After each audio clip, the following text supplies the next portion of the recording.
नमस्कार विद्यार्थियों, आज हम पढ़ रहे हैं व्याकरण का प्रक्रिया भाग। और व्याकरण के इस प्रक्रिया भाग में हम पढ़ रहे हैं नाम धातु प्रकरण।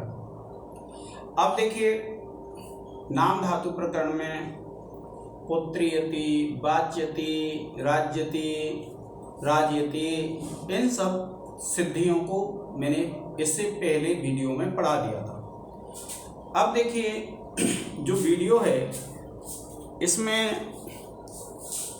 आप देखेंगे तो क्या है विद्यार्थियों कि एक सिद्धि है हमारी गीर्यति। कौन सी सिद्धि है? गीर्यति। इसका जो अर्थ है वह क्या है? आत्मनो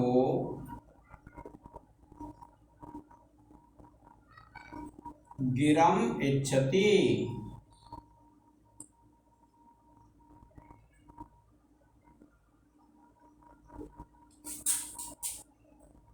अपने लिए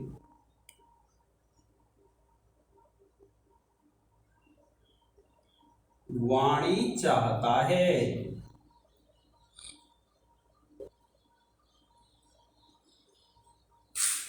अब देखिए, ये जब सिद्धि आप पढ़ेंगे तो इसकी शुरुआत कहाँ से होगी? आप पढ़ेंगे, देखिए, गिर प्लस अम प्लस क्यच, और सूत्र लगाएंगे आप सुप आत्मनः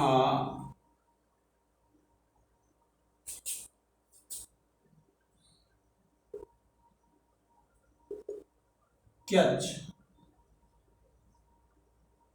सूत्र से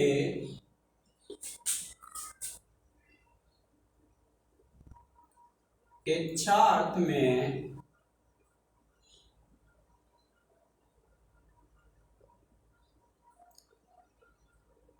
क्यच प्रत्यय आगम।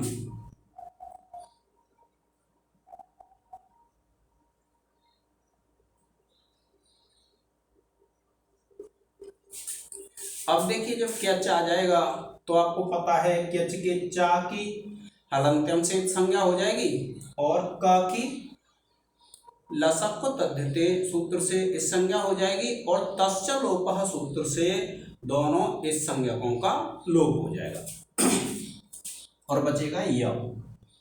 आप लिखेंगे गिर प्लस अम प्लस य, और सूत्र लगाएंगे विद्यार्थियों हलंत्यम सूत्र से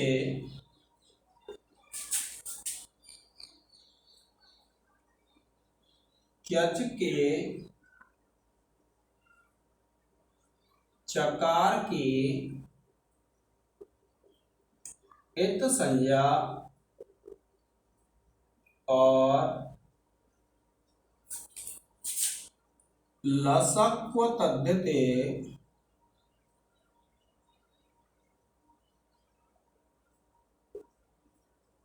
सूत्र से क्यच के ककार की इत संज्ञा तथा तस्य लोपः सूत्र से इत संज्ञक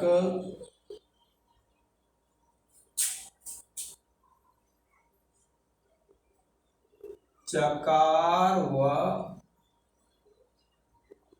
ककार का लोप। अब देखिए, जब इसका लोप हो जाएगा तो आप इसकी धातु संज्ञा कर लेंगे। आप लिखेंगे गिर प्लस प्लस क्यच, क्योंकि इसमें से चा का और का लोप हो गया है, फिर भी विद्यार्थी हम इसको क्या बोलते हैं, क्यच ही बोलते हैं।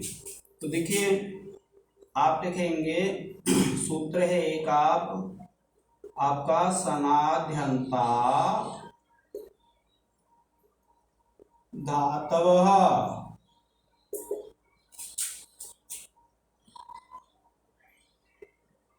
सूत्र से धातु संज्ञा करने पर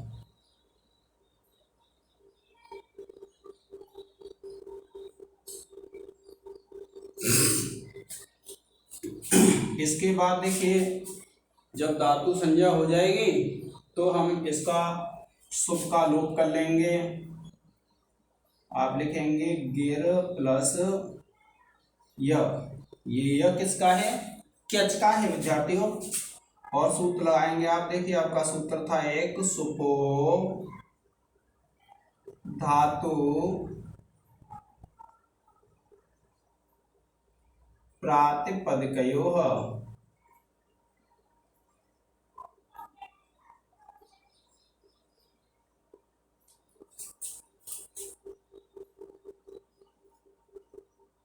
सूत्र से धातु के सुप का लोप। अब आपको पता है सुप क्या है विद्यार्थियों, अम है, इसका अम का हो गया लोप। और जब इसका लोप हो गया तो देखिए ये जो एकार है उपदा है, ये उपदा। अब देखिए एक सूत्र समझाता हूं आपको, एक सूत्र है हमारा हलिज। कौन सा सूत्र है, हलिज। अब ये जो हलिज सूत्र है, इस हलिज सूत्र का अर्थ होता है विद्यार्थियों कि अगर हल परे होने पर, क्या कहता है ये सूत्र कि हल परे होने पर, हल आप जानते हैं व्यंजन को बोलते हैं, संस्कृत में हल बोलते हैं और हिंदी में व्यंजन बोलते हैं। तो हल परे होने पर रेफांत बोलते हैं जिसके अंत में रेफ हो, रेफ बोलते हैं रा को यानी रकार।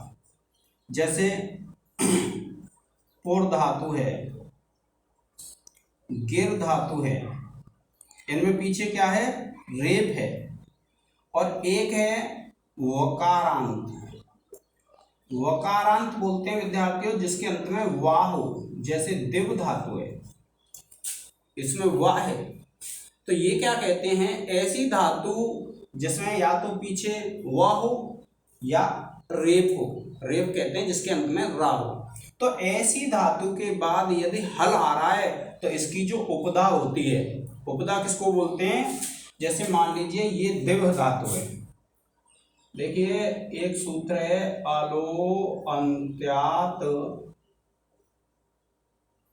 पूर्व उपधा, यानी अंतिम जो अल होता है, अल का तात्पर्य होता है प्रत्येक वर्ण। देखिए जैसे दिव को मैं अलग करूं तो ये दा हो गया, ई हो गई और ये वा हो गया, तीन अल हैं इसमें, यानी तीन अल हैं, तीन वर्ण हैं।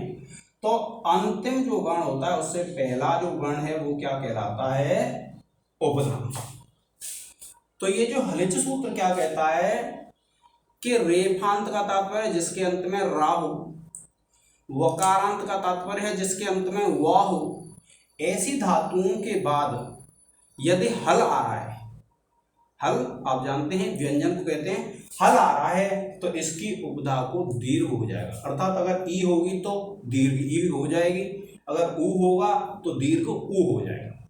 ये कहता है हमारा हलिज सूत्र।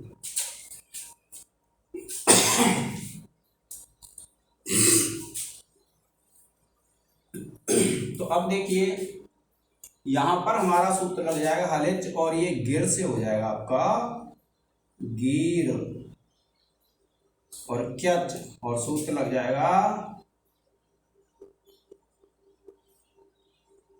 हलिज सूत्र से धातु की उपधा को दीर्घ करने पर। अब देखिए विद्यार्थियों, यहां तक आ गए हम। जब इसको हम जोड़ देंगे तो ये बन जाएगा आपका गीर्घ। अब गीर्घ से ले आएंगे आप लट। लट आप जानते हैं कौन से सूत्र से आ जाएगा? ये सूत्र हो जाएगा आपका वर्तमाने लट। ठीक है विद्यार्थियों। अब देखिए ये जो सिद्धि है आपकी क्या बनेगी? गीर्यति। जिस प्रकार से आपने पुत्रयति, राजयति सिद्ध किए हैं, उनमें केवल आपने क्या किया कि जो राजयति है, पुत्रयति है, उसको हटा देंगे, गीर्य लगाएंगे तो गीर्यति बन जाएगा। आप इसका एक स्क्रीनशॉट ले लें विद्यार्थियों। आगे हम पढ़ते हैं दूसरे वीडियो में। तो आज के इस वीडियो में हमने पढ़ा जो सिद्धि है हमारी कौन सी? गीर्यति, यानी अपने लिए वाणी को चाहता है। तो विद्यार्थियों, ये प्रक्रिया भाग चल रहा है, क्रम से कराया है मैंने। इस प्रक्रिया भाग के अलावा और भी व्याकरण के टॉपिक हैं जो आपको YouTube पर मिल जाते हैं। आप उनका अध्ययन करते रहें, और आपको अगर कोई भी समस्या आ रही है तो आप प्ले लिस्ट में देखें, और उसमें नहीं मिलता है तो कमेंट्स में लिखें, तो मैं यथासंभव आपकी समस्या का समाधान करने का प्रयास करूंगा। आज के इस लेक्चर में इतना ही। जय हिंद, जय भारत।